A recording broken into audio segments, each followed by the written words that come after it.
చాలా మంది court fee కడుతూ ఉంటారు. ఆ కోర్ట్ ఫీజు కూడా రిఫండ్ అయ్యే ఛాన్సెస్ ఉన్నాయని చెప్పి ఒక కొత్త రూల్ వచ్చిందంటూ ఉన్నారు. ఇది ఎంతవరకు వాస్తవం మేడం?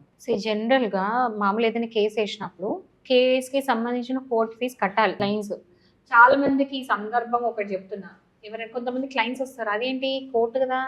కోర్ట్ ఫీస్ ఏంది ఫ్రీ‌గా ఇవ్వరా అంటూ ఉంటారు. లేదండి కోర్ట్ ఫీస్ కట్టాలి.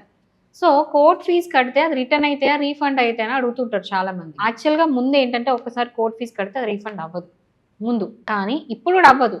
కండిషన్ ఏంటంటే ఒకవేళ ఇద్దరు పార్టీస్ పిటిషనర్, రెస్పాండెంట్ ఇద్దరు కలిసి సెటిల్ చేసుకున్నారనుకోండి మ్యాటర్.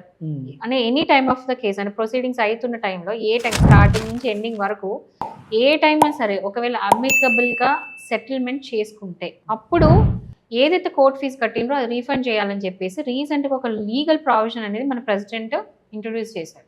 అది ఎప్పుడు ఇంప్లిమెంట్ అవుతుందో కరెక్ట్‌గా ఇంకా డేట్ ఇవ్వలేదు. కానీ ఎవరైనా సరే అమికబుల్ సెటిల్మెంట్ కనుక అయితే ఆ కోర్ట్ ఫీజు అనేది రీఫండ్ అవుతుంది. సో, నేను కోర్ట్ ఫీజు కట్టినా నేను ఓడిపోయినా కదా! నా కోర్ట్ ఫీజు నాకు ఇయ్యడానికి లేదు.